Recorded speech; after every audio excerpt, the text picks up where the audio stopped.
Welcome to Black Love Matters, where this serves as a therapy session for figuring out adulthood, loving each other. Find Ariana, Brock, Michelle, or Jay-Z and Beyonce. Who is you? I'm Nero. And I'm Nyambi. And this is episode 364, y'all. Hey, happy Monday. Yeah. Be sure to leave 1, 2, 3, 4, 5-star rating review on Apple Podcasts and on Stitcher, and follow us on all forms of social media at Black Love Matters. That's black with no K. No K. No K. Nero was just getting geeked up because he about to go on a vacation. Well, we're not going nowhere. I mean, like, take a pause, rest, relax, staycations, as everyone else in America is doing. Because, well, actually, I shouldn't say everybody. It's a lot of you niggas still traveling, but we're about to break, as Bernie Mac say. When blacks break, we break. We're about to break, and I am excited about that too. Yeah, what's going on? Well, let's see. I know I've been hinting at this. Y'all know I had this eye appointment, right? It was a couple weeks back, and I'm still recovering from it because I'm trying to process what the hell happened.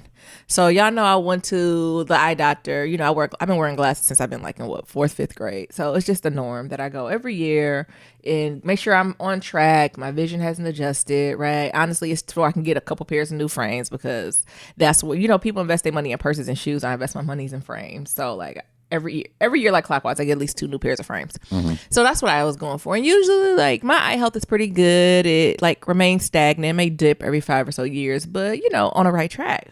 But this time they found something a little off. So they went to send me to a specialist, and my doctor, she was like, nothing to worry about, but like, you know, with everything changing, 2020, the way 2020 set up, basically, this is not how she said it. Mm-hmm. I ain't leaving nothing to chance. This ain't gonna be let's check next year. She's like, it wasn't there next year. It wasn't there last year. It's there now. Go see a specialist. Mm-hmm. So I'm like, okay, I'll go see a specialist. And I went to go see the specialist doctor. And first of all, I knew it should have been something the way in which they got the appointment scheduled. You know, usually doctors, when they give you a referral, about a week or so, and then they'll call you maybe, right? Mm-hmm. And I didn't think I would get into the top of the year. But they called me. They called everybody. They was like, "You ready to get this appointment?" They said, "Mabel, tell your mom to come on in." So I set my appointment. I went a couple weeks back, y'all. Listen, first of all, God is real. Let me start with the story that everything's fine. They want me to come back in a few more weeks, months to like compare some images, and then like, as long as I'm good, I should be golden. So you know, God is good. He's always protecting me. So y'all need to worry about that. Ain't one of them stories. But I should have known from soon as I walked into the place that it was gonna be something. What you mean? So Niram take me to the eye doctor. Niram can't come in because it's COVID, but my eyes gonna be dilated. I can't drive. I ain't gonna be able to do it. So I go and check in, and mind you, I have an N95 mask on, hair up in a wrap, hair dyed out. Only thing you can really see is nothing, actually, my eyes through my eyeglasses. So I go, before I even walk in a building, there's a guard at the door. It was like, you need a mask. And I'm like, I have one on. And they was like, oh no, you gotta wear one of these surgical masks. I was like, over it or take this one off? They was like, over it. I said, cool, no problem, fine. So I got 2 masks. I go in the elevator to go upstairs to check into the actual doctor's office. And the lady was like, oh, you need a mask on. Y'all counting? I had an N95, the surgical mask they gave me at the front door. And she said, I need another mask on. I said, so I need one on top of all of these? And she was like, yes, that's our protocol. If the protocol is to have 3 different masks on and we're social distancing, maybe we shouldn't be here. Like, at that moment, I wanted to turn around. Because I was like, I thought N95 stopped particles.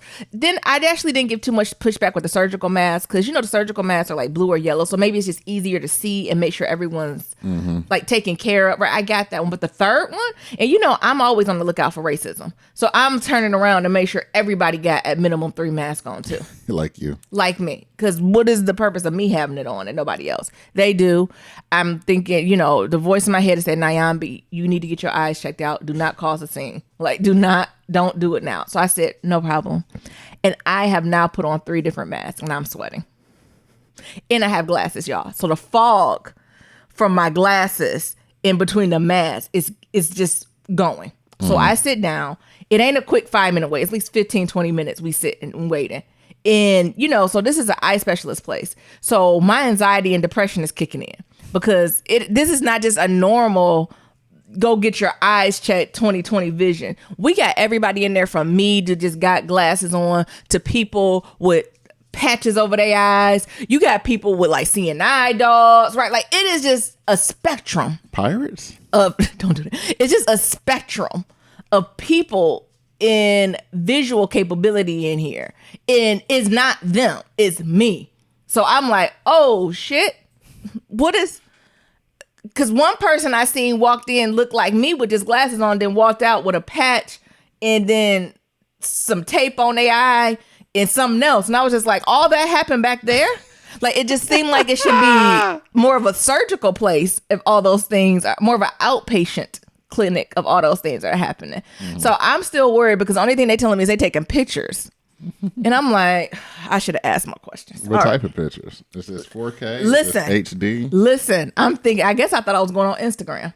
So after that, Instagram for your eyes. I guess. And then finally the doctor called me back and the nurse, and they were like, oh, okay. First they did this the normal vision test for me, like at a normal eye doctor, like 20/20, 20/25, that type of vision. That's fine. Then she's like, oh, I'm gonna take the blood pressure, not the pressure of your eyes. I've done that before. Y'all correct me if I'm wrong. If they're taking the pressure of your eyes, that's when they blow that wind in there, right? And then a little thing beep. Near them, right? Yes. Wrong. So, not at this place. So they're like, oh, we're going to put a couple drops in your eyes. Me, Nyambi, thinking, because I know so fucking much, I'm thinking these are the drops to dilate my eyes. Because it takes, 10 minutes or so for it to go. But you don't have to stop doing the other stuff for it to happen. And so as she's telling me she's going to take my pressure, I'm letting her know. I was like, my eyes feel like, I know you put the dilation drops in my eyes, but they feel weird. And she was like, what do you mean? I was like, they feel like heavier or not itchier, but like it's a different sensation. She was like, oh yeah, that's normal for numbing cream. Bitch, what? I said, I'm sorry. I said, this is dilation or no? What? She said, oh, we ain't did the dilation drops. She says, we did the numbing drops so we can take the pressure of your eyes. Nyambi is literally doing the Albert Einstein Sarah Paulson meme. They'd be like, why do you need to numb my eyes to take my pressure? But before I could say it, she brings out something of like an old school thermometer. She's like, now just keep your eyes open and I'm going to push this against your iris and your eyeball to get the pressure of it. I said, oh, so you're going to put that assumedly sharp object, don't get me wrong, it was rounded, but in my eyes, it was sharp. It was a needle against my eyes and hold it there. And you telling me I ain't going to feel nothing? Yeah. She said, no, you ain't going to feel nothing. I was terrified. They tried to do it. It ain't work. So they had to get the little brace to keep my eye open. And then they touched it. And I was like, my God, because I could see it coming in and they fucked me up and I ain't feel it. I mean, I trusted these people went to school and I know they got medical degrees and all these things, but I just, for some reason, I didn't feel it. So I'm processing that. So after I did that, now it was like, now we're going to put the dilation gel in your eye. And I was like, oh, I've done that before. They was like, it's going to be a little more intense than what you're used to. Listen, they now put the dilation gel in my eye and I look like an alien. You know when the whole, what's it, the iris? What's the dark part? The black part? Like the little pupil? Is that what that is? Yeah, the pupil. Has taken at least the size of my whole eye. You know how aliens look like it's just all black? That was me. So they're like, now we're going to take some pictures. And I was like, finally, some shit I understand. So they had me put my eye in the thing and they snap. And I'm thinking that's it. And they was like, all right, now we're going to do these other pictures. Now they take me in this, I think this is the alien abduction room with the brightest light on earth. And they was like, look in the light. I was like, I barely can keep my eyes open.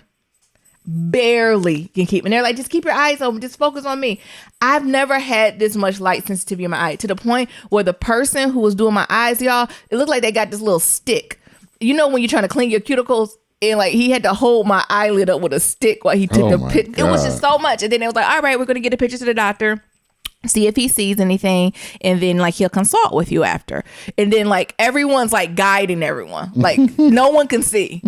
And they like literally just take you room to room and just place you in a seat. And you can see everybody. Nobody else can see because they done got dilated or patches over their eyes. So everybody's like randomly looking straight ahead in the ceiling. Like, we don't know if we're looking at people or pictures, the doctor. We don't know. People could rob us and we wouldn't know what's happening. Because even for me, the eye numbing made my eyes heavy. The dilation, like, I could barely keep my eyes open and things got blurry.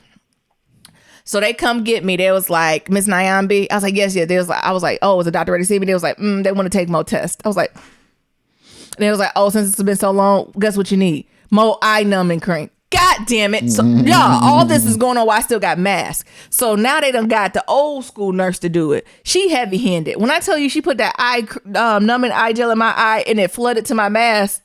And so now my mask, she's like, oop, you need new mask. So I got to take that mask off, put a new one. Guess what they doing, y'all? This ain't a picture. They're doing an ultrasound on my eye. And when you think ultrasound, don't you think I'll close my eyelid and they'll go over my eyelid because that's what the Doppler can do? Yeah. No. Just like the pressure one, they pry my eyes open. You know, a Doppler that, like, if you get an ultrasound, they have a mini one that fits on your eye. And what they did, they was like, and I was, and I know she can see the fear of God in my eye. I was talking with the source. I was like, Lord, what's going to happen here is this, I am your humble servant. You know, I'm a Matthew 25 type of Christian. Like, what's going on here? And she was like, don't worry, it'll be okay. It don't hurt. I heard people just say it feel cold. Bitch, what? You heard? And soon she said that I could feel the coldness. And I was rocking with it. And I could see the thing. And then what happened? What happened? She go over the whole iris pupil. And what happened? Everything go black. I said, my God. You blind? I said, my God. Like, I don't know what I said aloud, but she's like, it's okay, hun. I think I was like, my God. I think I whispered that under my breath, like, oh God. It's over now. I said, Lord have mercy. It's over I think now. I said, Lord have mercy. And she's like, it's okay, honey, it's okay. She's like, everything's black because I'm directly over your pupil. It's okay. And then something happened when she flipped over it. And then the vision became, but it was blurry. But I was like, thank you, Lord. Thank you, Lord. And then after that, like, since it was so much gel, mind you, on the Doppler, they put gel on that too. So it's nothing but blurry. So when she's done, and she's like, oh, I'm gonna rinse your eye. And when she rinsed my eye, it was like I got baptized. It was just the blood. It was just rolling down, just the gel. And it was just like, I can see again. Child, I wanted to cry. I want to be like, God is real. How did we get here? And thank goodness I went back to the doctor, and the doctor was very thorough. And, you know, he told me like what it could be, worst case, best case. But he was like, as of now, nothing to worry about. Let's check you in a couple months and we'll go from there. But y'all, why didn't y'all tell me they put in bare ass Dopplers and things and objects directly on our eyes, and they're administrating numbing gel and cream and ointments and not telling niggas? I was terrified. You hear me? I ain't know what to do. What you thought about Niram when I came on out and everything? I was texting you until I couldn't see. Niram, I can't see. This will probably be my last text because I'm going blind. What the fuck is going on? What is going you on? were nervous, Niram. I'm saying she's at the doctor. This will be my last text because I'm going blind. And everybody else is going blind too. What the fuck? It's like I've never been in a room, and it's like two rating rooms. So the main rating room was where the people when we first came in, but there's a sub rating room for once they dilate your eyes and put them creams in it, and they literally had us all in like this bullpen, socially distanced, blind, and like no one could leave till someone like come touch their shoulder and come get them. Because can't none of y'all Can't see. no one see back there. And Nyambi asked how much she was going to dry there and dry back. I thought I was, because it was eye dilation. Like, I'm used to the eye dilation where you just got to wear sunglasses and you'll be okay. Not this one. How long it take me to get decent now? the rest of the day. I think I slept like a baby, didn't I? Yeah. Because you're like, Niram, I can't see anything. I'm hungry. I need snacks. I literally took a Tylenol because I don't know why I thought my eyes was going to hurt. And I laid down and went to bed. And laid down. He was like, why are you taking the Tylenol? I was like, I'm anticipating some pain here. I don't know if it ever came. I don't know if the Tylenol worked or if I just wasn't able to be no pain. You had numbing gel on your eyes. I don't care, Niram. When I tell you that was directly on my eyeballs, all the things you're not supposed to do, they did it.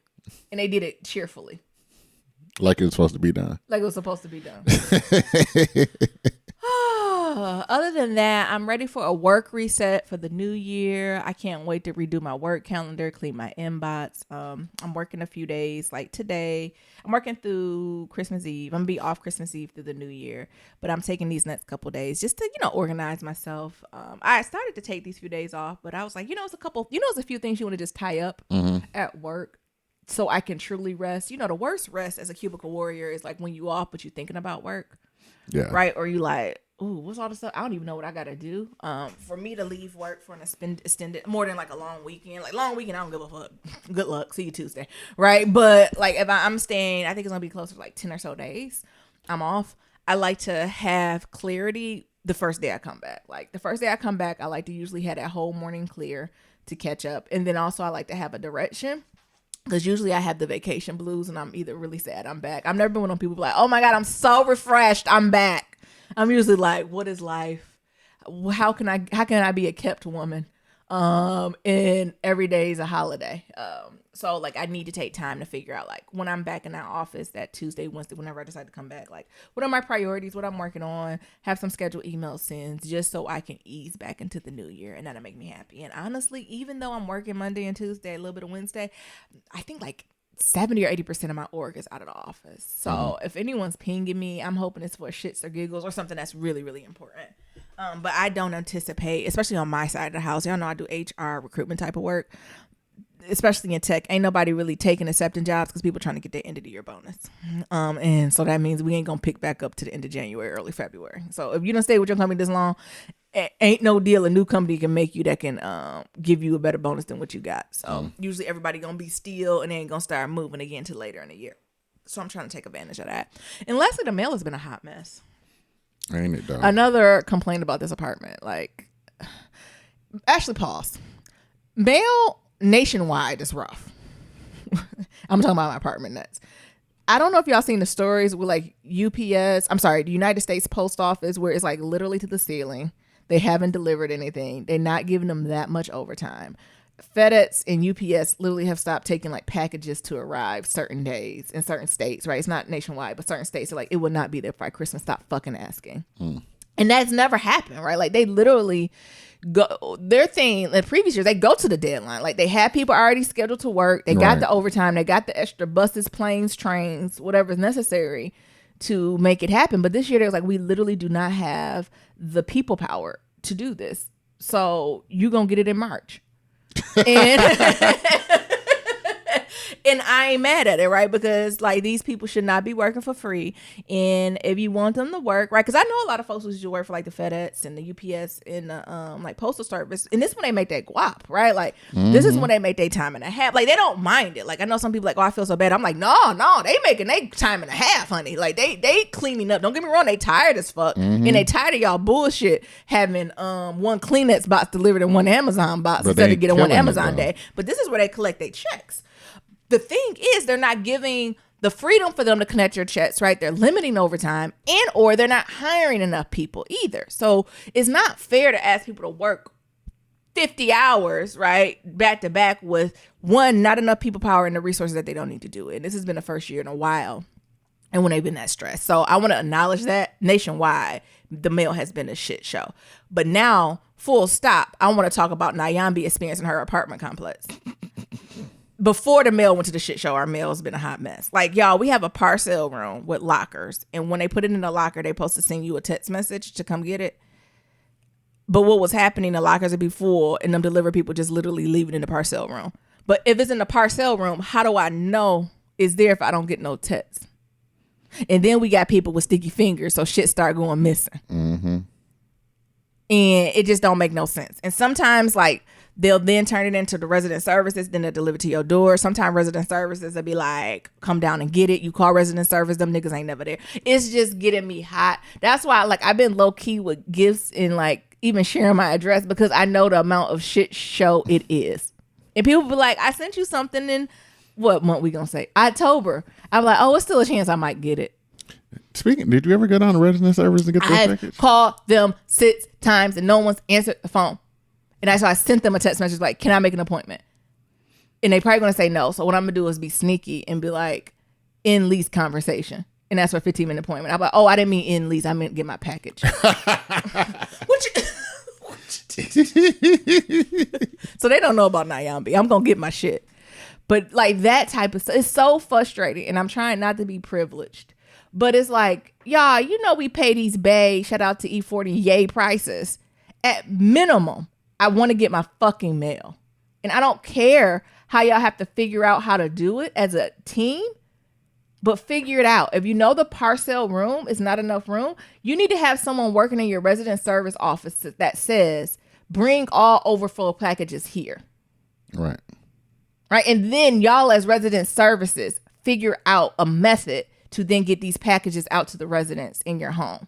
In the apartment complex. You have the folks to do it because ain't nobody taking care of the main room, the pool. Ain't none of the amenities being taken care of because ain't nobody using it. So you need to reallocate those resources to get the fucking mail out.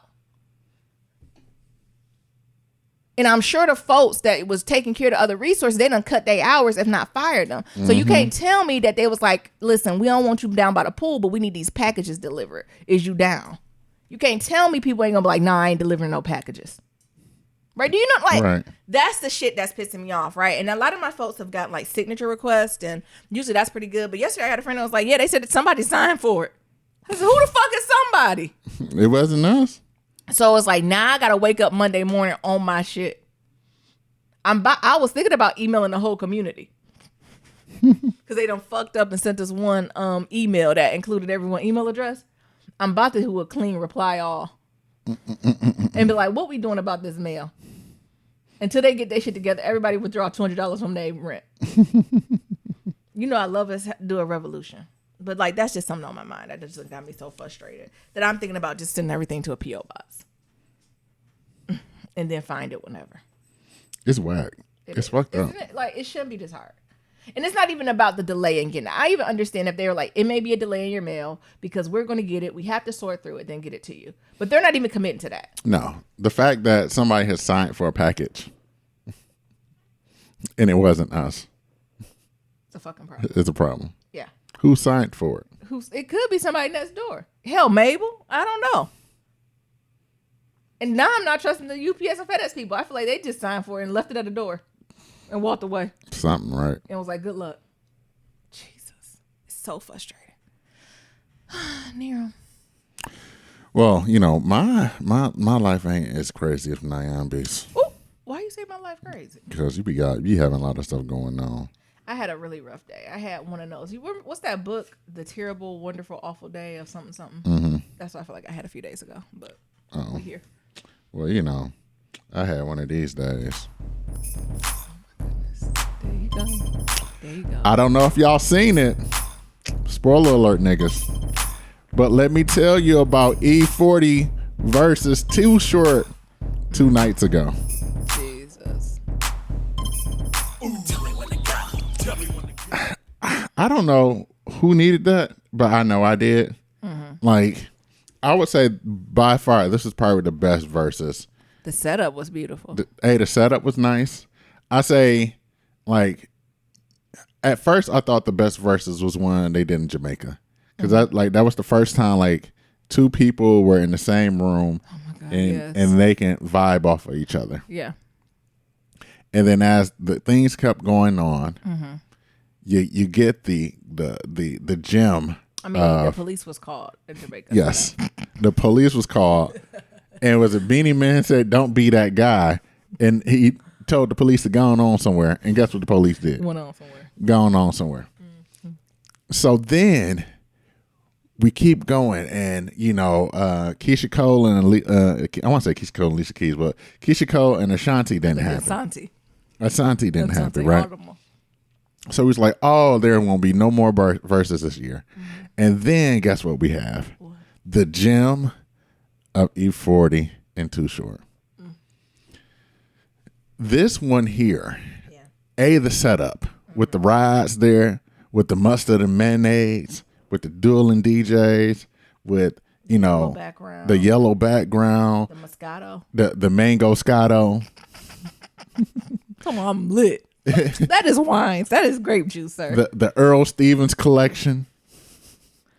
The plus size Gucci jacket that I'm still trying to find. Slide inclusivity.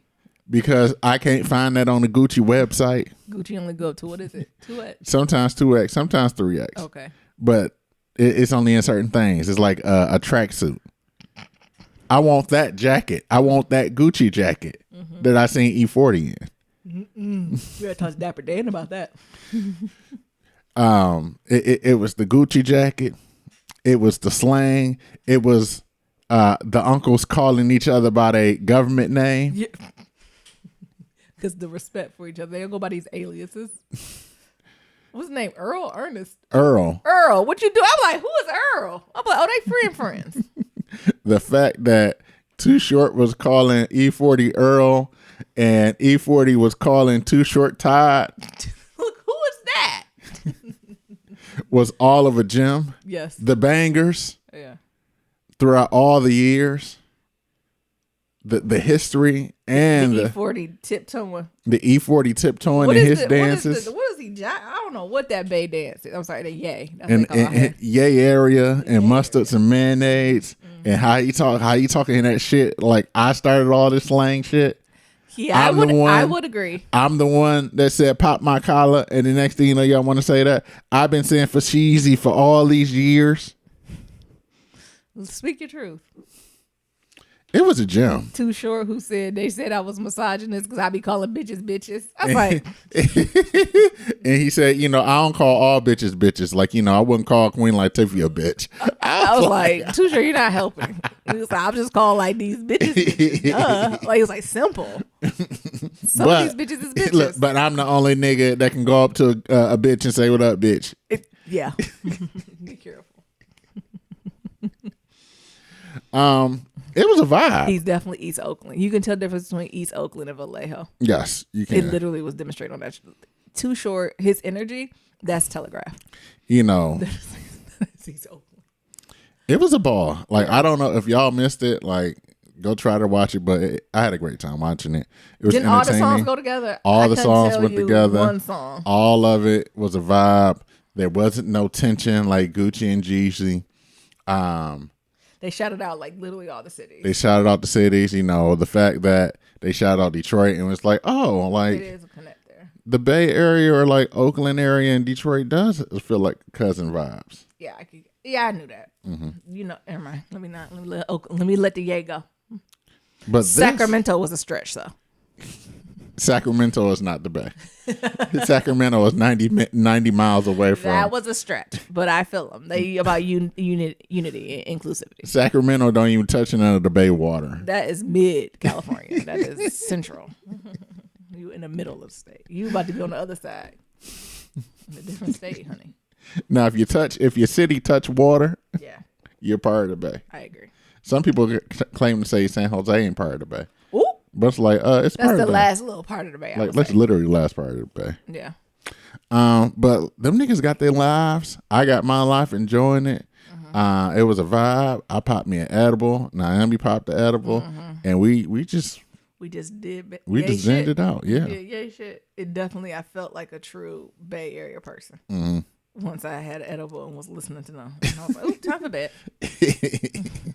So that was the last verses of the year, but it was pretty dope. It was a nice little vibe. So I'm excited about that.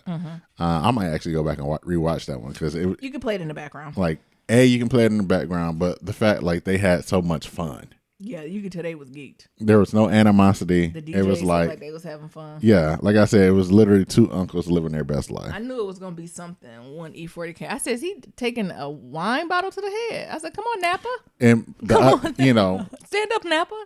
One of the questions that the black community has unanswered is where the fuck is E40's peacoat? Did somebody steal? Like, he was acting like somebody was stealing it. But the fact is, E40, go get my peacoat and beanie. Did somebody steal from him? Like, what? Cause the way he kept saying it was like, I don't trust it around whoever's around. Go get my peacoat. So I can look at it. It reminded me of Auntie's like, where my purse at? Don't put my purse in that room. Bring my purse right here. Don't put my purse on the ground. Don't put my purse. Some aunties, like, for holidays, like, people like, oh, we put all the purses in there. And some aunties like, no, keep my purse on me. Where's my purse? Thank you. I'm going to put it here on the spades table. So everybody can see it. Right. Other than that, like, the holidays coming up, so I'm pretty excited about that. I got a lot of business stuff on my end and I'm working on, like, my virtual assistants and just planning out for the business. What I found very interesting is that I had a 5-mile run today. Yeah. And I kind of just plotted out, like, the business plan for, my other business. So I'm pretty excited about having that clarity. Yeah. And, being in spots where I'm able to move my body in the fact that my mind can go free to like work on other problems or issues that I might have subconsciously. Tell me more. No, like the fact of like when you're out there running, right? And like I said, there's 5 miles. It was like an hour and 15 minutes. You know, at a certain point, like you stop thinking about like, okay, this shit hard to, Yeah. all right, like I'm do it. in it now. And sometimes when you get into that point, like, all right, I'm in it now, like your mind just starts solving all the world's problems. I love that. Yeah. I'm gonna try. You know, me and Mabel do our 2 to 3 mile walks, but it's cold as hell today. I don't know if me and Mabel gonna hit that 2 miles. We might maybe do a quick mile. And like I knew I was there on the fact that I'm listening to a new ebook or an ebook, but a new audible book. I had to put Obama on pause for a second. Because it's a lot. It's a lot. It's good though. It's good, but it's a lot. And I'm like, I still got 12 hours left on this thing. I mean, it's a 30-hour book. I know. And it's like, I'm still going through this. I'm working through it. But I think some of the chapters where I'm at now is kind of like the minutia of president. See, Yeah, versus like some of the insight and stuff that we talked about earlier. So I picked up a new book because I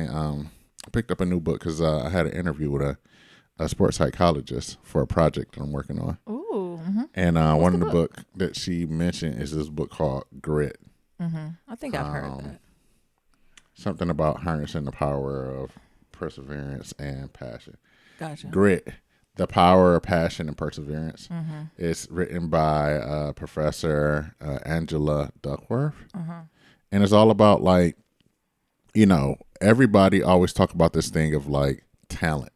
Yeah. And like, oh, this person's very talented, right?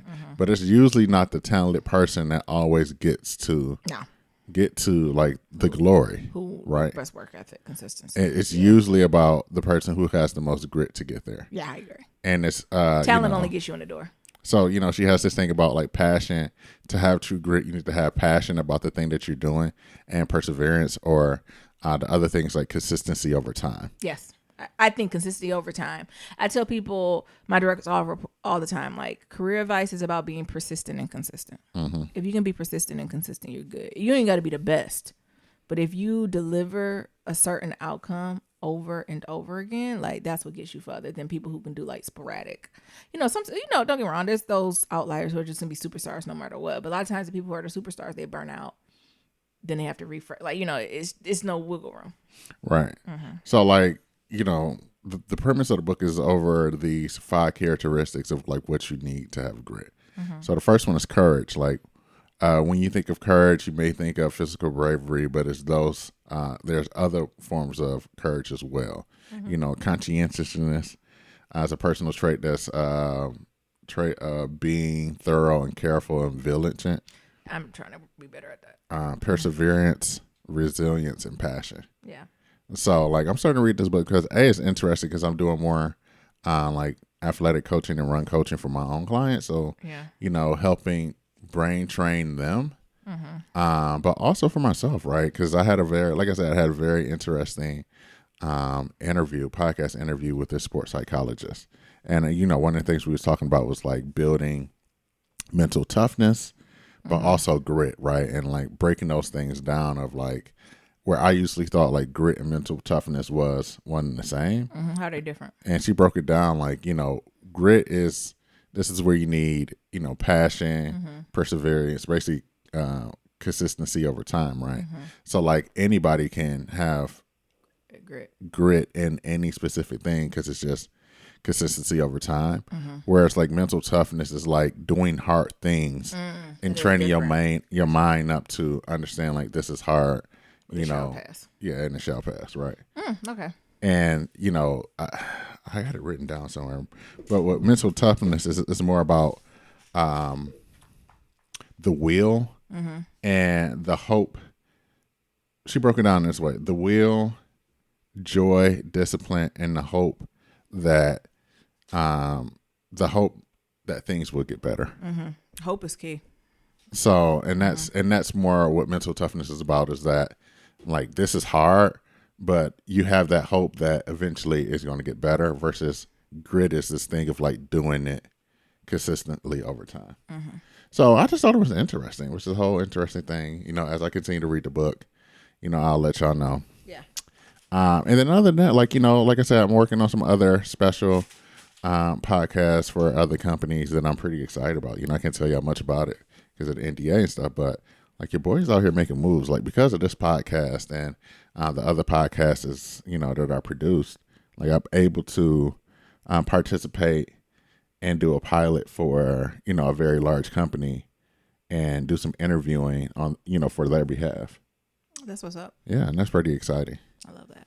And the fact that, I can bring people into places as well. So, reaching out to other family members who also have specialties and be like, hey, I got this project with XYZ.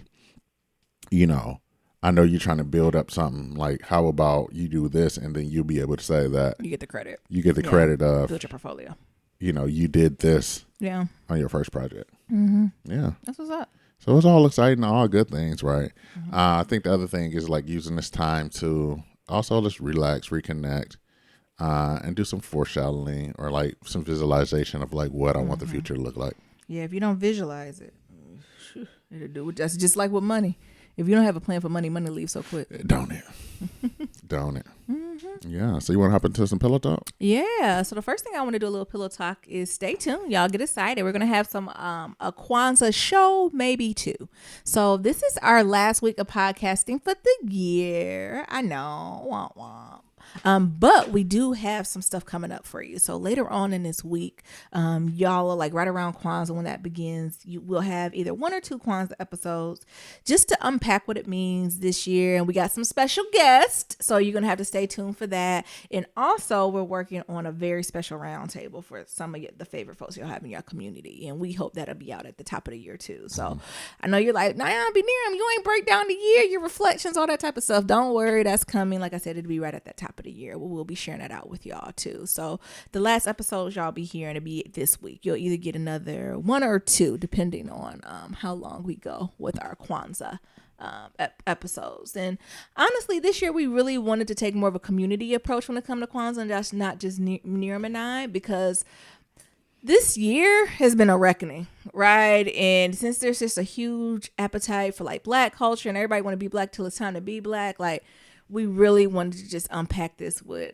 a broader group of people instead of just having more just in our two opinions, right? I think y'all clear on how we stand, but we think it's good also for other folks to enter the conversation. So in addition to talking about all the Kwanzaa principles and what it stands for us, we want to have real talk about like, why do we think Kwanzaa hasn't been adapted by the broader community? We're going to talk about Dr. Karanga, and like he went to jail for assaulting Black women. And because of that, is that why Kwanzaa hasn't hit the certain standard or the norm?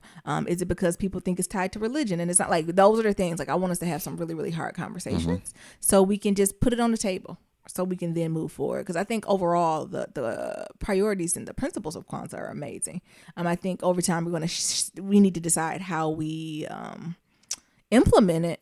That might look different, but I do think it's a tradition in the African American community that can be super beneficial, especially around the holidays. But more importantly, I think after especially hard years like that, it's nothing like going inward to community, doing self-reflection, and immersing yourself in spaces of Blackness. Right. So I think that's good.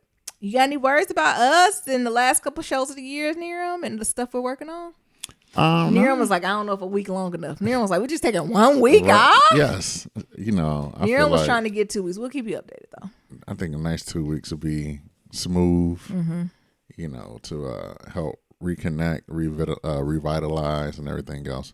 But yeah, I look forward, we definitely got some big things, and, especially with the help with NG, we moving and taking things to the next level. Keeping us in line. So like I said, stay tuned. Like we'll have at least 1 or 2 more episodes this week. Then we'll go on pause to the top of the year. And then just check out our Instagram, social media, where we'll come back that week of the 5th or the following week. Right. We'll keep y'all up. And if y'all fiending, it's 300 plus episodes. Y'all can go back and listen how many episodes? It's 364. Yeah, I can go back and listen to. How we do it. But God. But anywho, there's a couple things I did want to talk about though. Did y'all see Ma Rainey's Black Bottom on Netflix?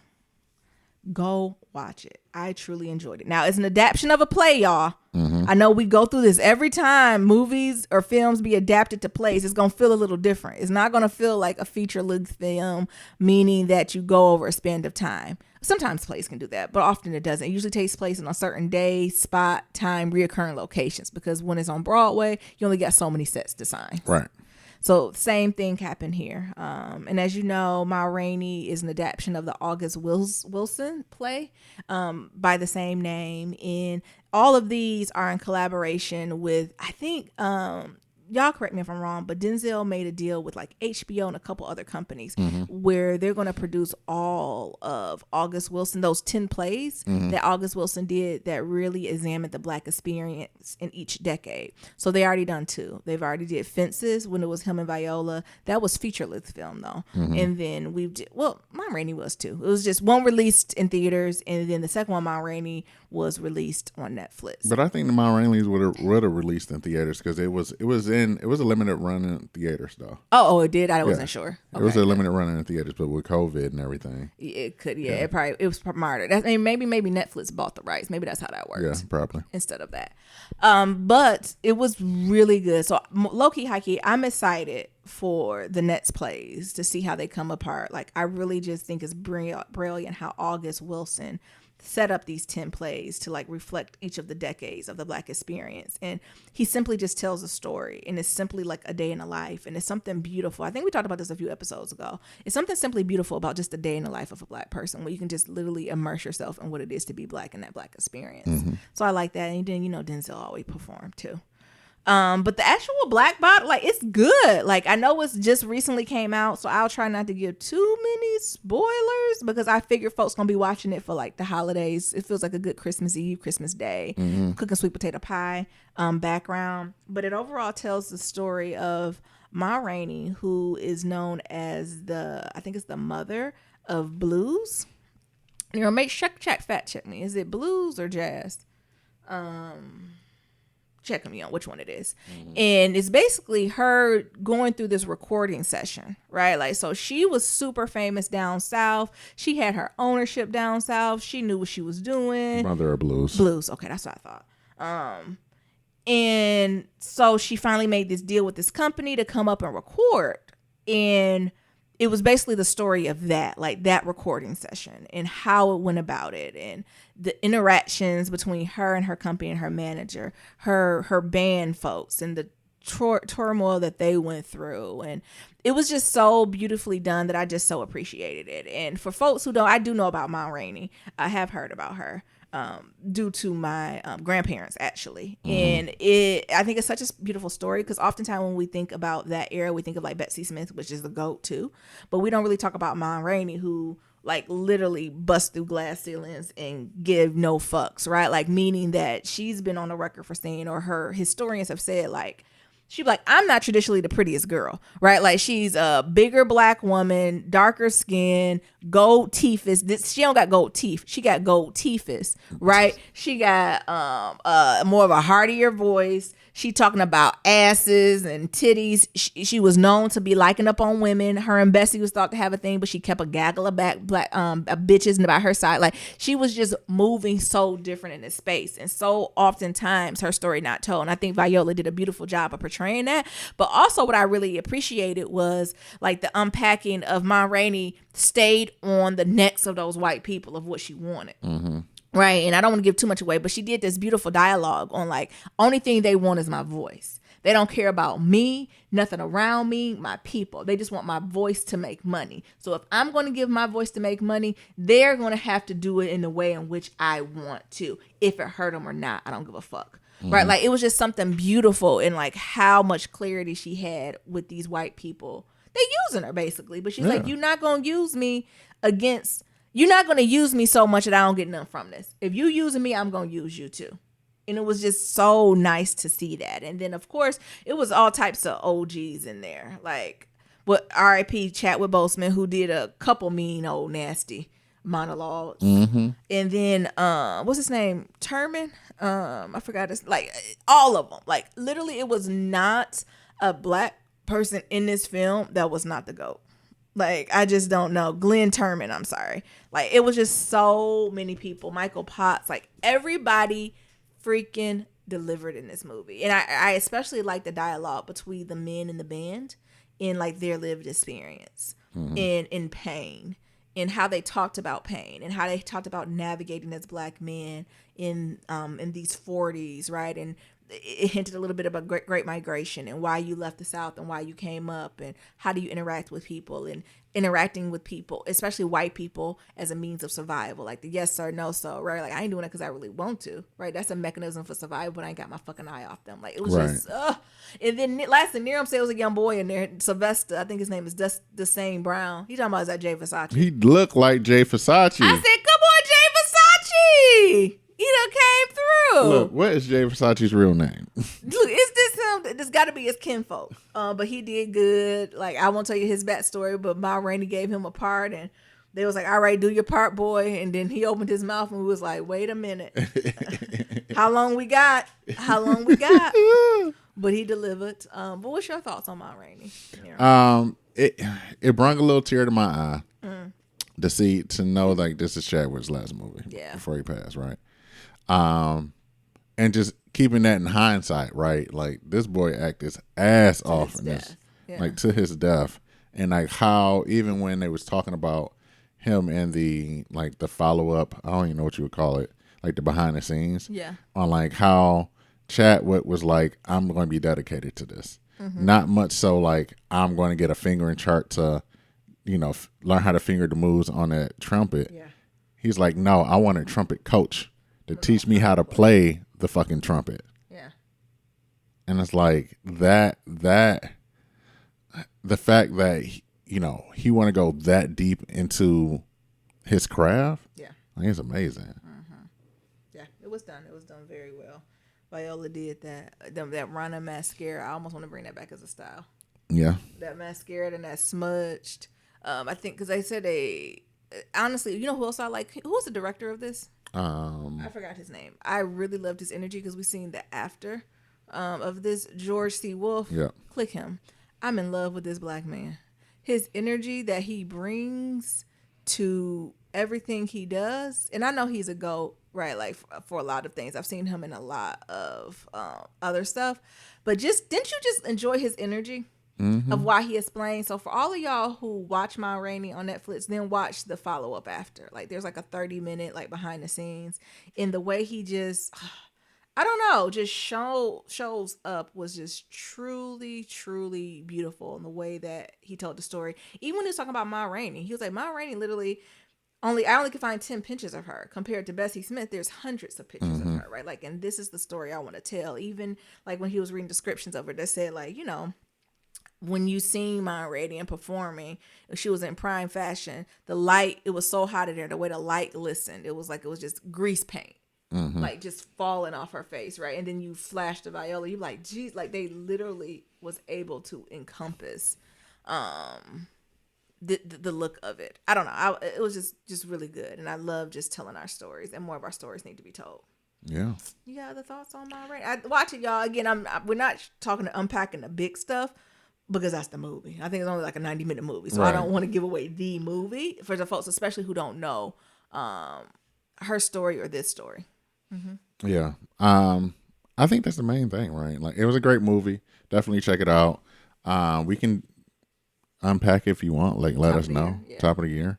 Because there's a lot of themes in there. It is a lot of themes in there. A lot of things went on in that movie. In a very short time. Them dialogues was going quick, but it was a lot. That's very much play culture. That's very much Broadway. It was a lot going on in those dialogues. It was a lot of metaphors. It was a lot of storytelling. Like, they took us to different scenes without physically taking us there. Like, if you don't listen, you missing a lot of shit. Like, you can't. Ma Rainey is not a movie you can watch passively. No. Because you're going to miss a lot of the dialogue because it goes so quick. Yeah. I'm looking forward to seeing the other 8 movies or other 8 films they're put together. Yeah. I don't know if they announced what order they're coming, but they're all been approved. So I'm sure with COVID, that set everything back a little bit. Yeah. The next thing I want to talk about is y'all see this new strain of COVID in London. So the Prime Minister, Boris Johnson, who, let's remember, was in mortal danger himself after contracting the virus earlier this year, he was pushed to relax the COVID restrictions, but he's finally abandoned that effort. As of now, it's a new strain that accounted for about 28% of the COVID cases in London back in November. But this month, which is October, is now accounting for 62%. I'm going to say that again. The new strain in November, which was a few weeks ago, counted for 28% of COVID cases. But this month. In December, you mean? December. You said October. Oh, I'm sorry. December. It accounted for 62% of the cases. What the fuck is going on? Hikey Loki, we don't even know if the vaccination covers this new strain. It probably don't. Child, so because of that, the government imposed travel bans Saturday, but apparently thousands of travelers didn't get the memo because the train stations throughout London were packed. The Netherlands and Belgium have suspended flights from England because of the COVID mutation. Belgium has banned travel from the UK. Italy, France, and Germany are rumored to be following suit too. All that to be said, y'all, COVID don't believe in walls or boundaries or water, air, or any of that. So if it is a new strand in London, it is only a fucking matter of time for a new strand is in America, if not already here. Exactly. We have to get our shit together. We have to social distance. We have to wear masks. We have to wash our hands. And I know we got some folks traveling, y'all, but if you gon' travel, please limit it. And wear 3 masks like Nyambi. We gotta wear 3 masks. We don't need to go. Open them windows in the house. I know it's gonna be, I don't know, but like this is scary of how we're heading into the worst phase of COVID. And I feel like we're flowing and moving free flowingly compared to where it was only a quarter or a third of this bad and we were scared to leave the house. Right. So I know y'all tired, but just because you tired don't mean this virus is gone. In the way that this government set up, they think you were supposed to survive off your $700 or $1,000 for the last 8 months. Yeah. There's a spot. That's just a whisper to me. Hearing that in London is literally just a whisper to be like, it's coming over here. Oh, shit. It'll be right on over here. Oh, shit. Somebody mammy done came home from London or somebody who work abroad coming home for Christmas and gonna bring some shit to the whole America. What you gonna say, Nero? There is a spot in Washington State that does not have a single case of COVID. But it's an interesting spot, and I'll tell you why in a minute. So Port Roberts, Washington, does not have a single case of COVID, and it's usually a place where they send people for, like, what's that when protective service? What is it called when? Oh, like protective custody? Yeah. Like witness protection? Witness protection. Yeah. And the reason why it's done that, because if you look at the map, there's no way to get to it other than through Canada. Oh. And somehow it's because of like the map drawers back in the day got lazy. So it's literally like a part of Canada that's part of the U.S. Oh, I didn't know that. Yeah. In what state is it in? Washington? It's in Washington. It's called Port Roberts, Washington. But it's connected. It's land connected to Canada. But it's U.S. property. Yeah, it's part of Washington. Oh, probably because like the lines, latitude, longitudinal lines. Because of that in the map drawers. They literally got lazy. But also the other thing they was talking about is how like they are trying to sell this parcel of land to Canada because a lot of things is going on in this country, because since this part of the city doesn't have like access to anything else. Yeah. Like the only way to get to the other part of Washington state is to like by boat or go through Canada. And Canada ain't letting you go through. And with before COVID, they were able to go freely back and forth through Canada. Yeah. But COVID, no. But with COVID, I would imagine Justin Trudeau was like, no, ma'am. Because what I was reading from this documentary is only like a 20-mile stretch, and usually they'll bust like their students out. Yeah. To like from here to over here. Yeah. That's super interesting. It is. And then what do you mean they're trying to just sell that to Canada? They're trying to sell that piece of land in Canada. So people who live there, will they have dual citizenship? Or they're trying to. Or they'll just belong? They're trying to. Because like the thing is, the travel is so hard because of the Canadian border. Yeah. And if you just let Canada have it, they'll have Canadian and American citizenship. Interesting. But look at it. Yeah, let me look at it. I'm sorry, y'all can't see it. That is very interesting.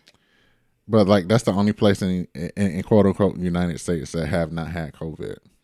I bet ain't nobody there. Or if anybody leave, it can't be that much population there. Mm-hmm. Super interesting. Good. But yeah, all that to be said, this is a whisper, y'all. We need to buckle the fuck up, y'all. Stay safe. I know it's hard. I know it's lonely. I know it's all the things. But hang in there for a few more months, y'all. Hang in there for a few more months. Mm-hmm. The last thing that I wanted to talk about was this idea of giving and receiving. I read this. It was this article by Kim K in Psychology Today that really caught my attention. Like she goes on to explain like about the sacred power that I think we all can agree with that comes when giving a gift, receiving a gift, and just the gift itself. Especially when it's unencumbered, it provides like joy, it feeds the heart, more than any other experience, right? This energy is expressed time and time again through religion, spiritual ceremonies, and perhaps like when you think about gifting, it represents like love and action because you thought about that person, you thought there's something they would appreciate, want, or need, you give it to them, right?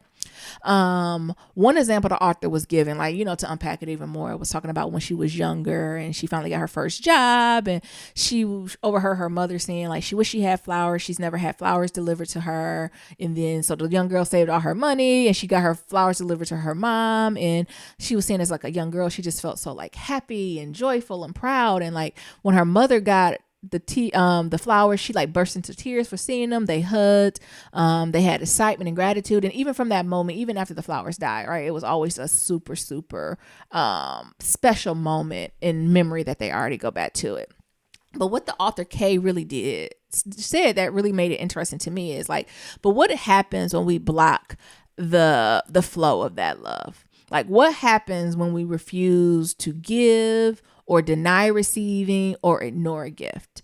And like her conclusion was, she was saying by blocking any aspect of this love flow, it causes problems in the world and our personal relationships, right? So she gives another, I love how she gave like stories and examples. So the example she gave, I think we've heard a lot of this folklore. I don't know if it's real, fake, something that's been passed down, but you know, there was a man on the roof, it was a big flood coming and like everyone is evacuating and like it was children and women and everything and families and they were sending lifeboats and he was like, no, send the children and family first.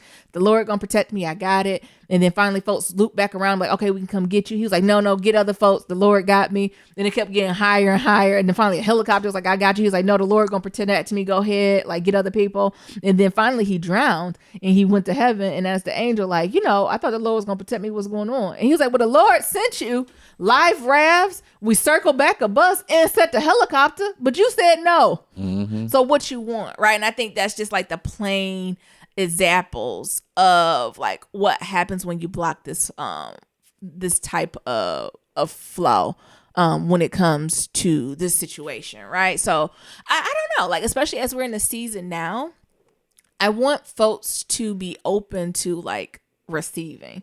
You know, I think I've been lucky enough to have people in my life who are like giving, but I've been really checking myself in my energy when it comes to receiving a gift. And are you able to actually receive the gift, right? Because I even I was reading through that, I was like, yeah, that got to be hurtful if folks be like, oh, why did you buy a gift? Now, you know you shouldn't have given me anything. You do that all the time. I know, that's why I'm checking. And then it's like, when you tell people like, oh, you shouldn't have bought me anything. Or like, you know, some people who like, no, return this gift and get a person the money back. Or just push it aside and be like, oh, that was cute. Yeah. Like that has implications long term on both parties, on the person who got the gift and then also for yourself and tying into your self-worth. So I just want us to check in with ourselves and assess how we receive love and gifts from people around us.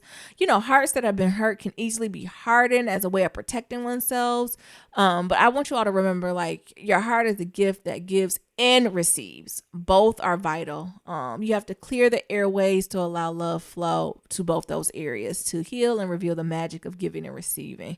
So like, it just helps create that, I don't know, intimacy with others. So as we're getting into more of this gift giving season, and I'm saying that because I know it's been a tougher year.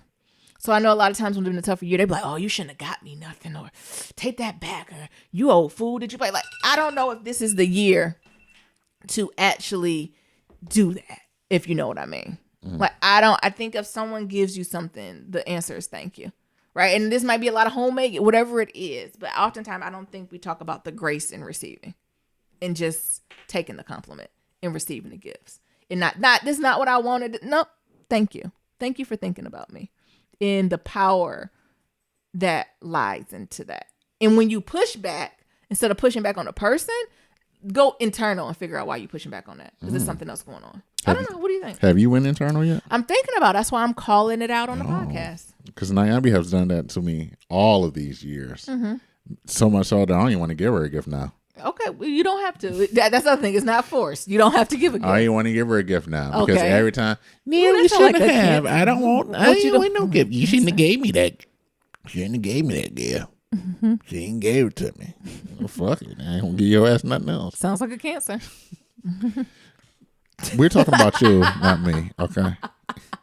But I'm saying it. I'm saying it out loud and bring it to the people, not because I think it, but because I know it. Right? Like when I read the article, I was like, oh man, I wonder, do I do this to people? And I will never want people to feel as if I don't care about like their gifts, their thoughts, their energy, their money, and thinking about me. Right? Like I don't care if you give me a pencil. If you thought about me, I appreciate it. So like I'm just I did it as a reminder for myself, but I know there are also folks out there who maybe do similar things. And of course, there's no intention to hurt, but we have to be aware of our impact. And what do we have control over? Us, our reactions, how we interact with people. And this is an area in which we can show up differently by easily saying thank you. That's all you had to do. Thank you don't cost you nothing. What do you think about that, Nero? The idea of giving and receiving, they're both as important. I think they are. I do too. And I think that, for the people who give, having that, that thank you and that joy is the only thing they really want, right? That's like, yeah. And then like for receiving, I think the fact of just saying thank you. That's it. It goes a long way because having the other rigmarole, like it just fucks up everybody's day. Like it fucks up that person's day because like, fuck, I was just thinking about your ass. And now you talking about you don't want this damn gift. Yeah. And I think sometimes that translates to not wanting to gift or you don't want me. Right. I think that's what that truly translates. It ain't even about the gift no more. It's about that relationship and the intimacy you have with that person. Because gift giving is intimate. Yeah. But yeah, so that's just, again, nothing huge to talk about, but just something to think about. So if you get a surprise package in the mail that you weren't expecting, just a thank you. Or if somebody will write you a letter or send you a card, or the kids do your extra macaroni salad and macaroni art and you don't need it. Thank you. Thank you. Like that is literally I want to thank you. all you got to say, right? You don't got to fake the funk and be like, this is the best gift. Ain't nobody tell you to do all of that. But you can say thank you for thinking of me. Mm-hmm. And that's all you have to say. And I did this as a reminder for myself and also a reminder for you all in the Black Love Matters community too. Nice. All right. We got any shout outs, Nero, we doing for the end of the year? Or what we doing? Yeah, we got a few. Let's like these bad boys out. So we got one Apple Podcast review. Mm-hmm.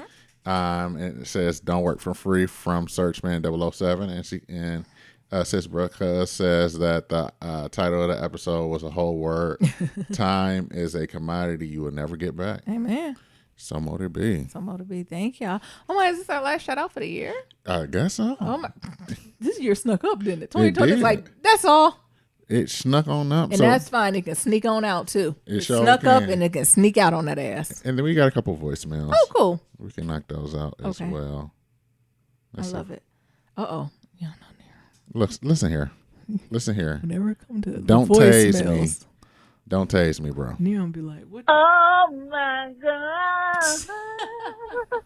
Who this, Shan? Y'all got me watching Your Honor. Told when you. I say my jaw Yep. is locked the whole time. Yep. It's good. And if ain't my it? jaw ain't locked, my mouth is open. Like, is his son stupid or is his son stupid? He All of dumb. them. And, oh Lord. Uh-oh. What? Did Shan go? No, she's still here. And then his dad cleaning out the car, Jesus. and the damn dog done took I know, right? Mabel done took it. the blood washcloth I know. and put it back in the house. Mabel done took it. Like, what the hell? And then the dog trying to get it. Sir, you was better off burning that. He was better off going on white privilege and Oh, my calling the God. police. That's what he was better off doing. White people. That's what I I'm know. still watch this, but yeah, It's good as hell. Making me anxious. Like, doesn't it, the tension in it, right? Like, it's not, y'all, it's not a new story. Like, the story that's being told is one of them things where you're like, oh, this is so revolutionary. It's not that. Right. It's a story we've heard before. But the way in which they film it and the way in which they move in the space, you be like, what the fuck is happening? Like, Exactly. literally seeing one, you want to be like, just call the police. And you know, Nyambi ain't just a call the police type of girl. But I was just like, just call the police. You white, you a male. It was a horrible mistake, but it was a mistake. Right. Like, just call the police. Next voicemail. Who's this from?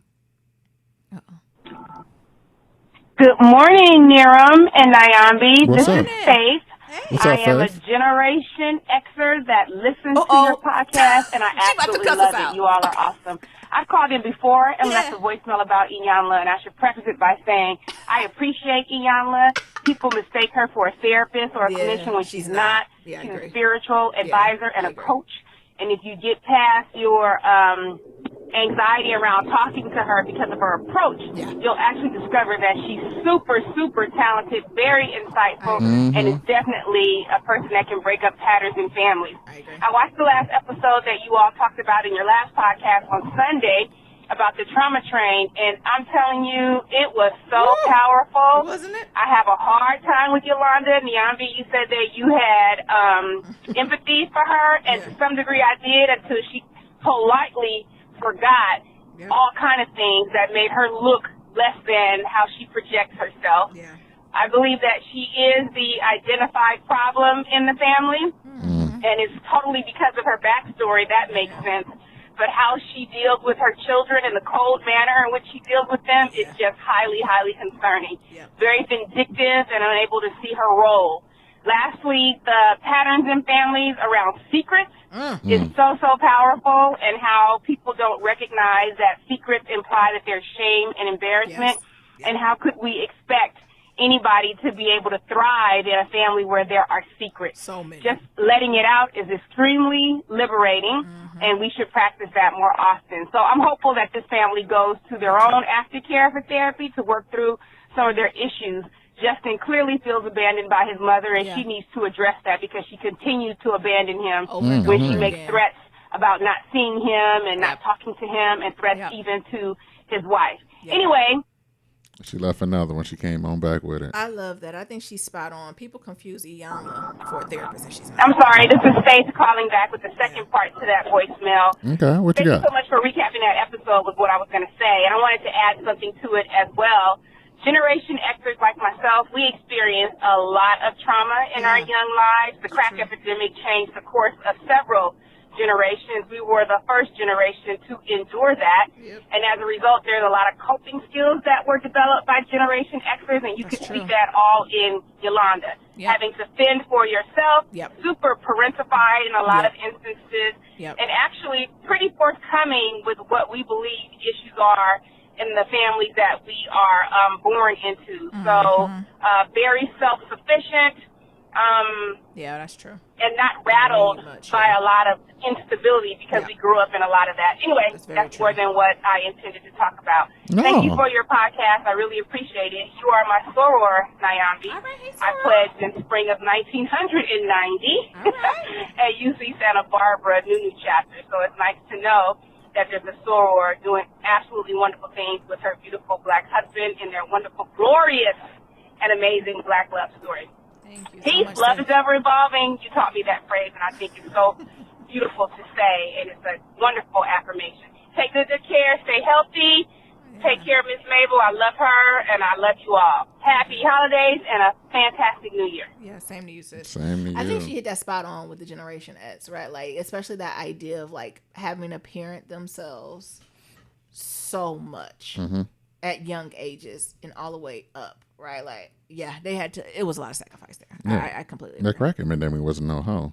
It was not right, especially, and you know what else about the Generation X? Like, they seen what it was and what it became, so that had to be even more hurtful, right? Right. When you seen like what stability was and could be before people was on that shit, compared to how it literally destroyed Right. families. Because they was in on an like the land of instant. Mickle Honey. Yeah. because of the baby boom, right? You know what I'm saying? Like, because people were working and going to school and figuring it. Don't be wrong, race shit was still going on. It was still hitting the fan, but like progress was being made. And then, yes, that's very true. I'm glad she shouted that out and recognized that with Gen X. I think it's unspoken. Yeah. Sometimes. Cool. Hey, Aaron. Hey, Nandi. Hey, Jungle Girl. Even though they had you on that CBD, I still heard you barking in the background, honey. Anyways, hey guys, this is Tiffany from North Carolina. I just now finished episode 362, the generational gap. And I just wanted to kind of bring up about this vaccination. Yeah. I ain't taking it until I see more than white folks take it. That's when I may decide to take it. I don't even know the short-term effects, long-term effects. Is it going to affect my DNA? Is it going to affect my future children? I'm in childbearing age, honey. I ain't got time to be saying to these white folks. How many times in the history have they pretty much tested stuff on the backs of black folks? People better be smart. They better not take this mess. And I already said, if my job starts that mess talking about trying to force somebody to take it, I'm like, I guess I'll be drawing unemployment because I'm not taking it. I'm going to have to find another job. Because I work in healthcare, but I work in the lab, so I guess I don't really see patients, but I just can't. I'd rather continue to take my echinacea, my vitamin C. Echinacea ain't going to save you for no COVID. With my mask, and I feel like I'm going to be okay. But anywho, how y'all doing? Good, hanging in there, sis. I just had to, throw in my little 2 cents about this We love your 2 cents. Bring vaccination. Yeah. What y'all think? Yeah. I know, Nandi, you said you haven't read everything on it. So let me know what you think when you do. Oh, yeah, I did watch the Hot Chocolate Nutcracker. Oh, my God. It was amazing. I love it from Debbie Allen.